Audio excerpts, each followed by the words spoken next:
Settle back, allow your shoulders to loosen, and feel the weight of the day drift quietly away. In the dim hush of your room, a different world begins to take shape, one formed of weather-worn stone. Muffled bells and the slow, purposeful rhythm of feet on uneven streets. This is not the soaring, heroic Middle Ages of shining armor and roaring battles.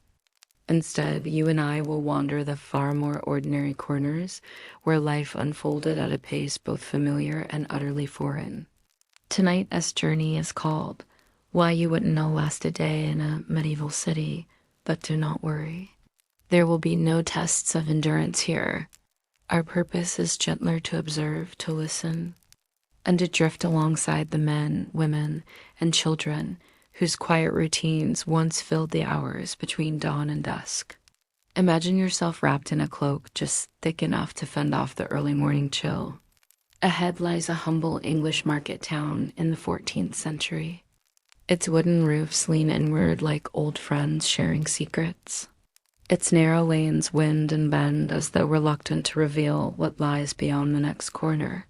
We will follow the sun across this single day, lingering in doorways, pausing by smoky hearths, and stepping lightly past the darker alleys where shadows prefer to keep their stories. Whenever your mind grows drowsy, you are free to let scenes fade into softness, confident that the past will go on unfolding, unhurried, until sleep gently claims you. And so, with the distant chime of a church bell carrying through mist-laden air, we begin. The sky is only just exchanging charcoal for palest gold. When the first sound reaches you, the hollow clatter of a wooden shutter as it swings open overhead. From the window, a tin pail tilts and releases its contents, yesterday's wash water. Perhaps a chamber pot hastily emptied splashing onto the cobbles below. You step aside in time, though a stray droplet taps your boot like a cool reminder that privacy was a scarce luxury here. A second note follows, the resonant boom of the cathedral's matin bell. Its deep voice rolls across the town, stirring bakers' apprentices and summoning canons to prayer. The bell does not rush. It measures each stroke, leaving generous silence in between silence filled by cawing rooks, creaking cartwheels, and the low murmur of half-dreaming residents who rise to bank their hearths from smoldering ash into bright, useful flame. Take a long breath. The air is thick with damp earth, wood smoke, and the faint sour tang of yesterday's ale. Beneath it all lingers a sweetness fresh dough beginning to rise somewhere nearby, proof that even an unpaved street can greet the morning with a hint of comfort. Duck under a doorway so low that even a child might stoop. You stand within a single-room cottage framed by dark oak beams. The walls lean slightly, as though tired from resisting wind year after year. Above, a thatched roof is laced with spider-thin gaps that let in threads of pale light and more than a little winter chill. A woman kneels near the hearth, coaxing sparks to life with a bundle of straw. Tiny pops of resin sound like distant raindrops. She moves slowly, conserving energy, for her day will be long. Behind her, straw pallets line the wall, still warm from the family's shared sleep. There's no separate nursery, no study. No solid front door, only a heavy drape of homespun wool that lifts each time the wind tests its resolve. You notice the thick haze of wood smoke curling upward and gathering beneath the rafters. In summer, shutters hang open all day to vent the fumes. In cold months, the family accepts the sting in their eyes as the price of warmth. You taste the air sharp, almost metallic, and realize that 20 breaths are enough to leave a faint rasp at the back of your throat. A soft cough escapes you, and the woman glances over with mild sympathy. She has lived with this smoke every dawn of her life. Step back into the lane. Its muddy surface has already been churned by hooves and boots, the footprints holding small mirrors of sky-colored water. You follow the trickle of folk converging on the marketplace just beyond the crooked inn. The square, when you reach it, feels like a heart slowly gaining rhythm. Stall boards thump into place, canvas awnings billow and snap. A cooper rolls fresh barrels into neat rows, their iron hoops still cooling from the forge. Somewhere close, a pig protests its fate with theatrical squeals before resigning itself to sleep in a straw pen. Listen to the conversations weaving around you. 3 farthings for the cheese, mistress no less. Mind your purse, lad, the pickers are thick today. Guild inspection at prime bell, keep your measures honest.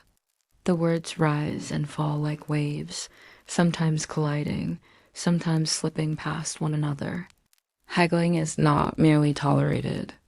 It is expected, an economic dance that fills the air with mild tension and cautious laughter. Yet you sense undertones of vigilance. Every merchant keeps one eye on the guild steward's red cloak and another on strangers lingering a little too close to coin boxes. Imagine the weight of a simple purchase. Pinch a piece of salted herring between gloveless fingers, test its firmness, weigh the worth of a week's labor against a handful of provisions. Even bargaining requires stamina you may not possess. Guild banners painted claws depicting loaves, shears, or crossed hammers hang from projecting poles. Each guild regulates prices, apprentice numbers, and the quality of goods. A tanner daring to shave costs with weaker lye might face steep fines. A brewer whose ale turned sour receives swift complaints. Justice can be summary, a warning for the first offense, public shame for the second, and confiscation of tools for the third. The town watch circles the square in pairs, halberds resting on shoulders. Their steps are unhurried, yet their presence is reminder enough that peace here survives by vigilance more than goodwill. You feel their eyes brush across you, stranger that you are, before moving on. A pickpocket threads through the crowd, small as a wisp of smoke. His fingers brush a linen purse, but the tie holds fast and he drifts away, empty-handed. No chase, no shout, only an extra fold of caution within each stallholder's mind. As the sun reaches its slow zenith, work pauses yet never truly stops. A baker's boy delivers trencher loaves, each still hot enough to steam in the cool air. The church bell tolls for sext, its voice smaller now that the sky is blue and open. People recite brief prayers, cross themselves, and return to weighing wool or trimming leather. Find a patch of worn stone near a shallow step and sit for a moment. Feel the gentle warmth stored in the masonry. Taste coarse bread dipped in thin pottage, flavored with leeks and a memory of last night's pork bone. Across the way, 2 friars speak softly about a pilgrimage route, their voices low and even, as though unwilling to disturb the stillness drifting in with the early afternoon haze. By late afternoon, light angles steeply down the alleys, painting stripes of gold and charcoal across shuttered walls. Merchants tally coins. Apprentices sweep sawdust into piles for tomorrow's fires. Yet there is unease beneath the routine. A gossip spreads of illness on the southern road, of a ragged traveler with swollen limbs taken in at St. Mildred's hospice. Nobody speaks of plague directly. They share the rumor in half phrases, fingers touching small reliquaries hung at the neck. The scent of tallow candles begins to mingle with wood smoke as householders seal windows and shutter stalls. Rats scurry from granary to stable, keen on crumbs and warm straw. Their tiny feet tap the planks as though rehearsing secrets of their own. The curfew bell rings just after sunset, 2 slow peals, a pause, and one final note that seems to settle over everything like a wool blanket. Fires and hearths are raked low behind iron screens. Open flames outside are forbiddance. A night watchman walks the main thoroughfare, swinging a lantern and reciting the hour in a sing-song monotone. Within cramped rooms, families cluster near shared embers. The pages of a single psalter are read aloud. The sleepy murmur of Latin grants comfort, even to those who barely follow the words. You, too, feel the pull of drowsiness, yet dare not lie down just yet timber houses burn quickly, and someone must stay alert to the scent of stray sparks. The townsfolk have learned this lesson by witnessing neighbors lose everything between one bell and the next. Outside, the lane is now ink dark. Only the moon, should it appear, will light the watchman's rote. His footfalls recede, then return, then fade once more, marking time until dawn. Listen closely. Beneath the hush there are distant notes, the faint chirr of crickets in a neglected garden, the sleepy shuffle of cattle penned just beyond the gate, the soft creak of a signboard as it sways on iron hinges. Somewhere an elderly widow coughs. Somewhere else a newborn utters its first thin cry. Life continues, but wrapped now in velvet quiet, as though the town itself draws breath slower in the dark. You realize, standing here, that comfort is fragile. A sudden fire, an errant dagger, an unseen pestilence, any could break the thin membrane separating order from chaos. Yet for this single night, in this single town, the fragile membrane holds. And so, with a final glance at cooling hearths and shadowed eaves, you turn inward, letting your mind rest upon the soft-edged certainty that dawn will come, bells will ring, and the pattern will form anew. The curfew bell of our medieval town still echoes faintly in the distance, yet its edges blur as we step away from crowded alleys and into quieter halls of memory. Night settles more deeply, wrapping the world in hush. In the softer darkness, we turn from common streets to the long, measured life path of one extraordinary man, William Marshall. Let your breath steady.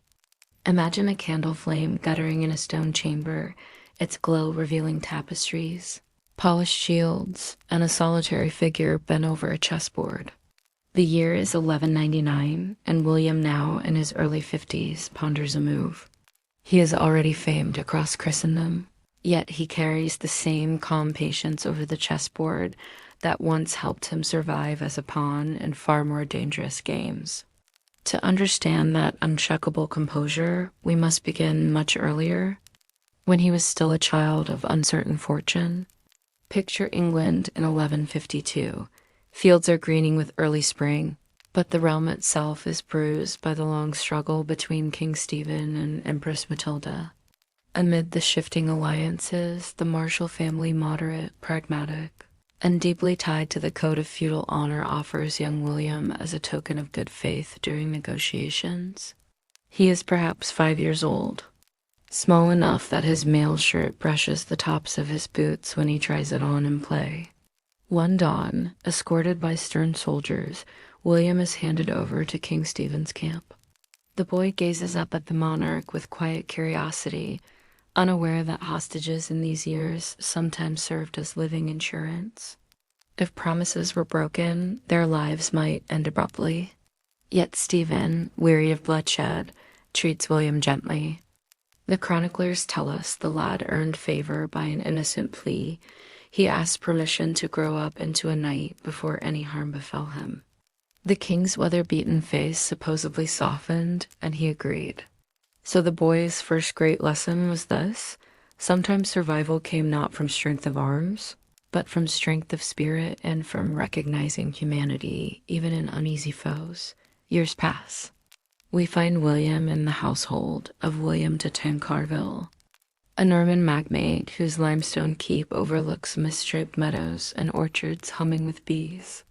Dawn after dawn, the young squire rises before the cockcrow, shoulders a wooden bucket of water, and climbs cold spiral stairs to wet a lord's linen towels.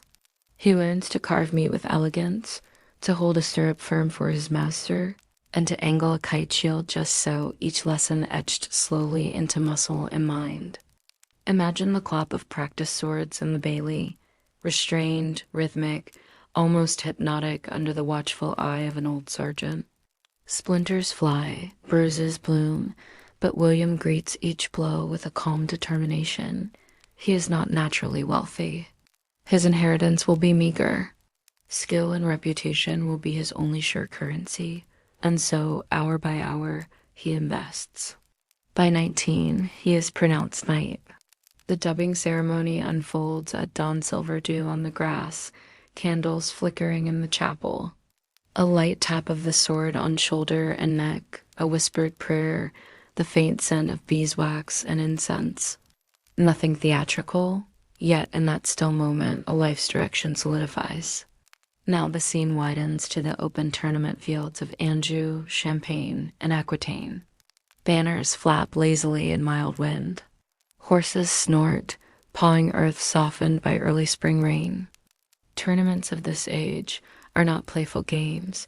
They are controlled melees where captives can be ransomed and fine destriers won. They are also loud, dusty, and potentially fatal. William's strategy is startlingly methodical. He studies the ebb and flow of each mêlée, the way a miller studies the river that turns his wheel. Rather than charging first with reckless bravura, he waits circling quietly, choosing a moment when sunlight blinds an opponent, or when two rivals entangle their reins. Then he strikes, swift but unhurried, as though time itself yields him an opening. By 31, chroniclers claim he has taken 500 horses and prizes of fortune, enough to outfit his own retinue. Picture stable rows fragrant with hay, each stall holding a mount earned by patience and precise courage. Yet among William's victories runs a consistent thread: courtesy. When he ransoms a captured knight, he never drives the price to ruin. His fame for measured mercy grows alongside his renown for martial prowess, and soon royal courts take notice. In 1170, Henry II crowns his 15-year-old heir Henry, the young king, in a bid to secure succession. The newly minted monarch requires a household knight of impeccable skill and unshakable honor. William Marshal, now seasoned yet still vigorous, is summoned. The court of the young king is restless. Bright silks, harp music, and lively hunting parties overlay undercurrents of political frustration. Henry chafes under the shadow of his formidable father. William's role becomes both protective and advisory, almost elder brotherly, guiding a youth pulled between filial duty and ambitious companions. One spring morning, the retinue travels to Limoges, following narrow forest tracks scented with pine resin. The young king's entourage laughs and sings, yet William rides slightly behind, eyes scanning the tree line, aware that rebels supportive of Henry's brothers might spring ambush at any bend. When minor skirmishes erupt, brief clashes of steel echoing through oaks, William directs defense calmly. Like moving pieces on his old chessboard, his voice rarely rises. Instead, it steadies nerves around him. Even in turmoil, he remains an island of deliberation. Alas, the young king falls ill with dysentery during a campaign in 1183. William holds vigil outside the tent, hearing shallow breaths, feeling impotence settle heavy on his shoulders. Chroniclers recall the prince's dying wish that William carry his crusader cloak to Jerusalem and lay it at the Holy Sepulchre. The knight fulfills this final charge, riding dusty pilgrim roads, perhaps pondering the fragility of youthful promise. He returns poorer in coin. He gave much away to the poor in the Holy Land, but richer in quiet gravitas. King Henry II, grateful for William's loyalty, arranges a marriage that would secure the knight's future. Union with Isabel de Clare, heiress to vast lands in Wales and Ireland. Imagine the ceremony breezes off the Irish Sea stirring penance, cathedral organ drones descending like distant thunder. William, once landless, now becomes an earl. Yet with estates come new duties, defending Norman frontier castles, adjudicating disputes between Welsh chieftains and Anglo-Norman settlers, ensuring harvests are gathered before Atlantic storms sweep inland. You walk with him along battlement walks at Pembroke, wind tugging gently at his cloak. Below, fishermen mend nets. Above, gulls wheel against pewter clouds. Administration proves as demanding as warfare. William governs by steady presence, riding circuit each spring to listen directly to tenant grievances. He rarely punishes swiftly. He prefers patient mediation, allowing tempers to cool like iron before the quench. Henry II passes in 1189. Richard I ascends. The lion-hearted crusader trusts William implicitly, naming him Marshal of all England, an office of supreme military stewardship. William declines to follow Richard on crusade. Instead, he safeguards the realm from potential usurpers while the king campaigns abroad. For 3 years, he navigates webs of intrigue spun by Prince John, who eyes the throne like a bright, forbidden jewel. When Richard dies in 1199, John finally inherits, bringing renewed turbulence. Courtiers whisper, alliances shift, but William serves with the same unflinching loyalty, though not blindly. On one candlelit night, he kneels before King John in Winchester Cathedral to renew fealty. Yet later that same year, he calmly counsels moderation when John contemplates harsh reprisals after a baronial revolt. The king grinds teeth, fumes, but ultimately heeds the elder knight. In William, steadfastness and gentle persuasion intertwine. King John's sudden illness and death in 1216 unleash a crisis. His heir, Henry III, is 9 years old. England's barons are divided. French forces under Prince Louis occupy portions of the southeast. At 70 years of age, William Marshal is elected regent, the realm's steady hand until the boy comes of age. Picture Westminster Hall under muted torch glow.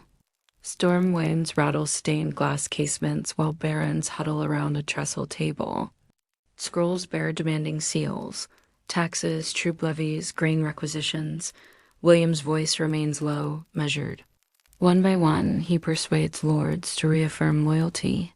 He reissues Magna Carta to win trust, trims excessive demands, promises fair arbitration. Conflict is not avoided entirely, but it is contained, directed, and ultimately resolved at the Battle of Lincoln. There, too old to charge at the vanguard, William nevertheless leads, banner aloft. Chroniclers marvel that sunlight seemed to linger on his white hair and helm, as though honoring his enduring resolve. Yet even the Regence's triumph is narrated here only in broad strokes, the clash of arms distilled to strategic movements, the aftermath marked by returned peace rather than vivid accounts of injury. What matters for our resting minds are the steady qualities underpinning his command: patience, courage, an abiding commitment to feudal honor balanced by pragmatic mercy. 3 years later, William senses his life's evening drawing in. He retires to the temple in London to take the Templar habit white mantle, Red Cross seeking spiritual repose. In those final weeks, he invites Henry III, now 12, to his bedside. The boy kneels, grasping the weathered hand that once guided his reign from infancy. William's farewell counsel is simple: rule with justice, remember the bond between king and people, and keep faith with friends. When he dies in May 1219, bells toll across shires, yet his passing is recorded without grand lamentation. Chroniclers note the hush within cathedrals, the long pilgrim lines to his tomb in the temple church. Imagine the cool limestone effigy William depicted in armor, legs crossed in the old Crusader style, hands clasped in silent prayer. Dust motes drift in shafts of stained glass light, settling gently on carved mail and marble. Centuries later, the great knight's reputation still rests not on flamboyant charge or vivid feats, but on a quieter strength: composure in hostage-dome, courtesy in competition, moderation in power. He moved through turbulent decades with the same steady cadence we strive for tonight, unhurried, observant, and kind. And now, let the hush return. Imagine our candle guttering once more, its final spark drifting upward like a tiny comet before vanishing into shadow. We leave William Marshal to his stone repose and turn our gaze elsewhere toward mysteries half hidden beneath London's cobbles, where skeletal clues and careful science gently reshape what we think we know of medieval life.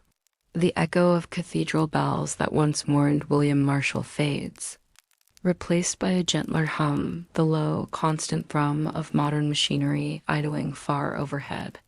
We descend now, softly, beneath the familiar streets of London, exchanging medieval sunlight for the muted glow of construction lamps strung along a freshly carved tunnel.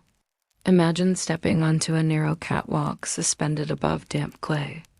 The air is cool, tinged with a trace of engine oil, yet calm enough that you can hear each droplet of condensed moisture pat gently against steel. These are the works of the 21st Century Crossrail Project, an ambitious rail line burrowing quietly through layers of history. Engineers expected Roman potsherds, perhaps Victorian pipes.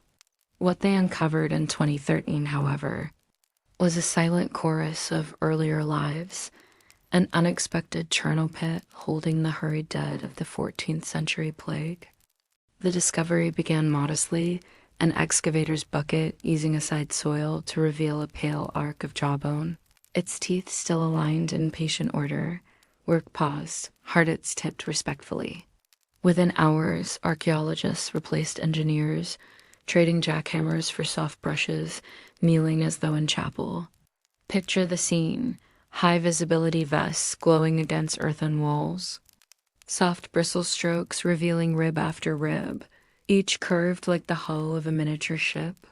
There's no flood of grisly detail, only quiet concentration, a reverence that slows time. As you watch, you might notice how a single vertebra, once buried in darkness, seems almost relieved to rest again in open air, even if only under lamplight. Within days, bodies number in the dozens, all aligned east-west according to Christian custom, yet layered without individual coffins, a sign of urgency. Stratigraphic notes suggest a single frantic episode rather than a cemetery's slow accumulation. The workers give the site a temporary code name, C263 Charterhouse Square.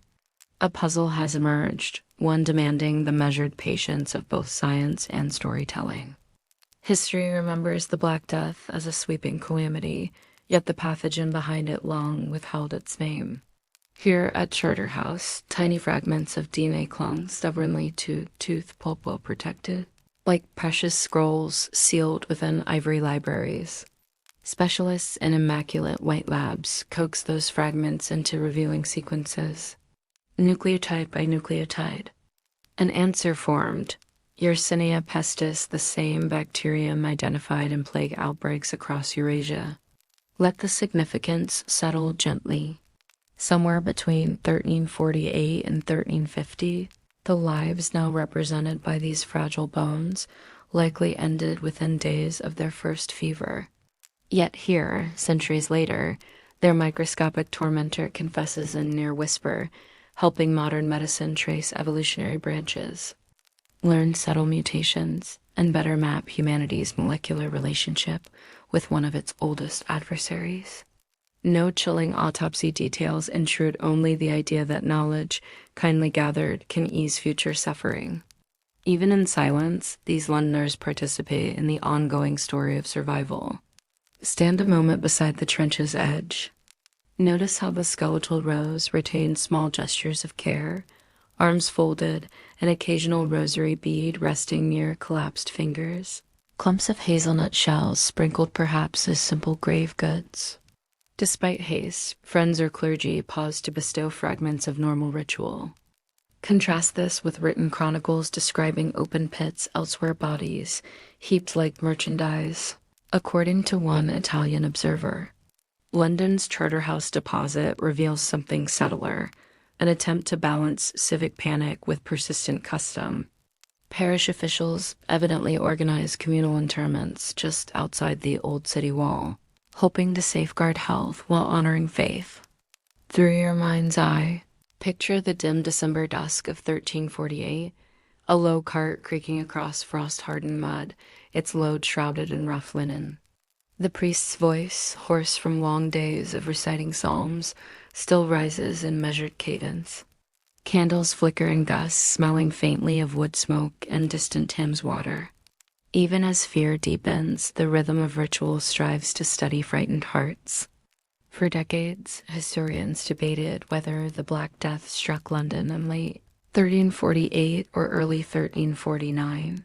Radiocarbon calibration of Charterhouse remains, cross-checked with city tax rolls suddenly void of names, gently tilts consensus toward the earlier date. That shift of mere months matters. It realigns shipping records from Calais, clarifies why certain rural manors lost stewards precisely when they did, and explains sudden vacancies in cathedral chapters north of the river. Archaeology here acts like the soft adjustment of a bedside clock advancing the hour hand, just enough to bring broader narratives into calmer focus.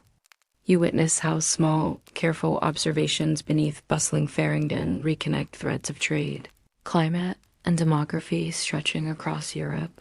Pause again, close your eyes. Hear faint modern footsteps retreating, the site now mostly secured for study.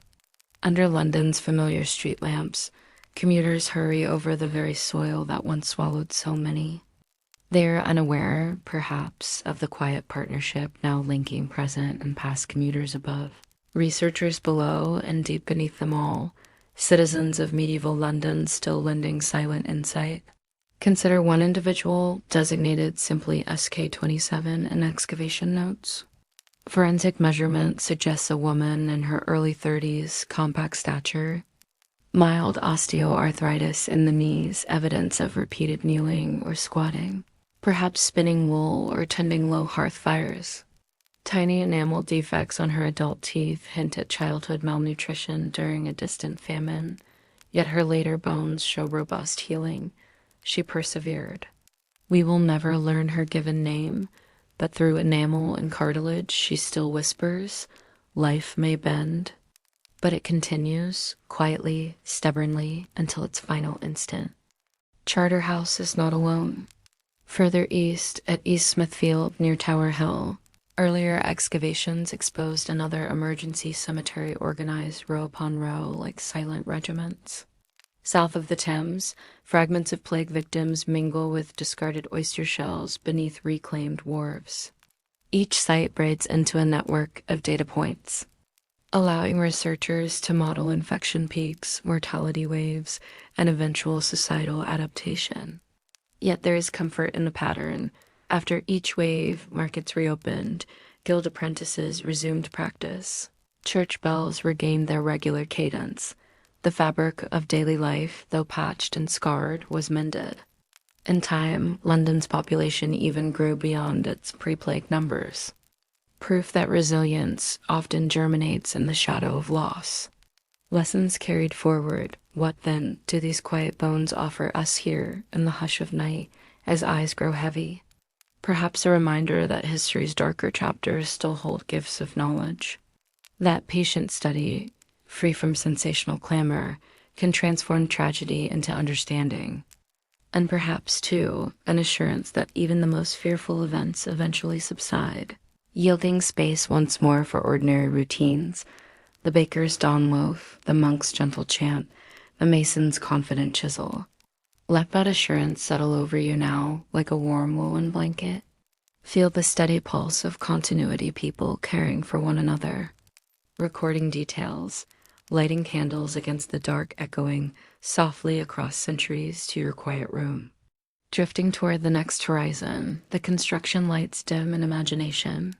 The tunnel walls recede. Slowly, we rise back through layers of clay and time until cobblestones return beneath our feet and fresh night air brushes our cheeks. Our path now bends toward a very different corner of medieval society, a place of velvet tapestries, fragrant spices, and murmured gossip beneath hammer beam roofs. Soon, we will step inside a baron's great hall to witness feasting in the great hall, inside a baron's banquet. Whenever drowsy curiosity stirs again, simply let me know with the word continue, and we will enter that softly glowing world together. The rumble of distant wagons fades. You stand once more on the dusky lane of our medieval town, but a flicker of warm ochre light spills from a fortified doorway ahead. Tonight, that doorway opens just for us onto a different rhythm of existence, the world of a minor baron and the guests, invited to share his winter feast. Breathe in slowly. Note how the air shifts from cool night moisture to a gentle, fragrant cloud of roasting meats, spiced wine, and fresh-cut rushes. Each step across the threshold is like crossing a shallow stream, one realm behind, another before. Look upward first. Massive hammer beam trusses soar like inverted ship's keels. their oak surfaces gleaming with centuries of smoke-darkened polish. From them hang wrought iron chandeliers, each holding fat tallow candles that drip in slow constellations of wax. Beneath this canopy, life arranges itself in careful layers. At the far end, on a slightly raised dais, waits the high table-carved walnut, linens edged in subtle embroidery, pewter goblets catching candlelight. To either side stretch two long trestles for lesser nobility, household knights, favored merchants, and visiting clergy. Servants in undyed wool move with rehearsed precision, their footfalls muffled by new rushes scattered across flagstones. Beyond the hall, in a stone-vaulted passage, the kitchen hums like an unseen engine. There, cooks, scullions, and turnbroach boys labor amid fragrant heat. Picture a hierarchy within a hierarchy. The mestre ca directing with calm gestures, spice boys guarding tiny boxes, pepper, cinnamon, and the rare treasure of saffron, worth their weight in silver, each gram counted by the steward. Your place this evening is halfway down the right-hand trestle, near a balustered window seat. A page approaches carrying a shallow basin of warmed lavender water. One by one, guests extend their hands, allowing the scented liquid to pour over fingers into a waiting ewer. The motion is unhurried, almost meditative, its purpose twofold: cleanliness and the subtle reminder that all present submit, for the length of the meal, to shared custom. The chaplain offers grace in a soft baritone. His Latin words rise like wood smoke, hover, and dissolve among beams. Conversation pauses, heads incline, then quiet resumes, not silence, but the gentle rustle of linen, soft clink of pewter, low cushions shifting as guests settle. A hush precedes the entree. Double doors swing wide and the first platter appears, boar haunch crusted with mustard seed, ringed by baked apples. Two carvers in short-sleeved tunics perform their art blade glinting, meat fanning outward in perfect slices. Each gesture is deliberate, almost dance-like, meant to please the eye before the palate. As the meal unfolds, pace remains deliberate. Between courses, a narrow-shouldered minstrel plucks a triangular harp, letting lingering notes ripple across conversation. The melody is gentle, minor key, steady enough that listeners may follow or simply drift. Other dishes follow in slow cadence. Pottage of almond and parsnip steam curls upward, carrying a hint of nut sweetness. Pike and green sauce, tiny droplets of verjuice shimmering like dew. Marchbane swan, sugared centerpiece, sculpted feathers catching candlelight. Small bowls of salt so precious it bears its own lockable box move from hand to hand. The Baron's personal salt cellar is larger, placed directly before him as a quiet signal of rank. Conversation ebbs and flows. Across the hall, a grizzled huntsman recounts the autumn stag chase. Voice low, pace unhurried, pausing often to sip hippocras. Next, a traveling wool factor speaks of Flemish looms and the slow voyage of English fleeces across the narrow sea. Listeners nod, ask measured questions, then sink again into reflective quiet. From the dais, the Baron occasionally raises a goblet to a favored guest, a wordless toast. Each gesture is carefully noted throughout the room. In this setting, favor is granted as much by silence as by speech. You sense subtle negotiations unfolding, not in heated debate, but in the gentle nudges of sequence. Who is served first? Whose tale earns polite laughter? Whose cup is refilled without request? Pause to watch a page carry a small pewter dish around the trestles candied ginger and sugared coriander seeds. Taste one slowly.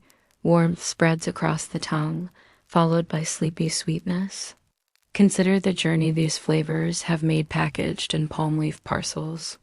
Hauled by camel to Levantine ports, traded by Genoese merchants, sailed through winter storms to English docks, and finally placed on this humble dish tonight. In their mild heat lies the vast tapestry of medieval commerce, unfolding gently, unobtrusively, as you sit in drowsy comfort. A hush falls as two young squires present the subtlety, a final decorative dish meant more for wonder than hunger. Tonight is a small castle of pastry walls, almond milk moat, and banners painted with saffron. Guests admire it with subdued murmurs. Some reach to break off sugared battlements, but most simply watch candlelight flicker through its crenels. This, too, is part of power's language, the ability to conjure beauty solely for ephemeral delight. Yet even here, the baron lifts a pastry fragment and passes it to the minstrel, an unspoken acknowledgement that art feeds spirit beyond rank. Such gestures ripple outward, softening edges of hierarchy without ever dissolving it. At last, servers clear trenchers, sweep fresh rushes, and lower candelabras. Only a few tapers remain lit, guiding chosen guests up a turning stair to the solar, a private upper room hung with burgundy wool tapestries. The air here is quieter still, muffled by heavy drapes. Rushlights glow like solitary embers along a mantelpiece. You sink onto a cushioned bench near the hearth's ash-soft warmth. Velvet sleeves brush your arm. A faint note of rosewater drifts from a lady's wrist. Conversation now is hushed, almost confidential.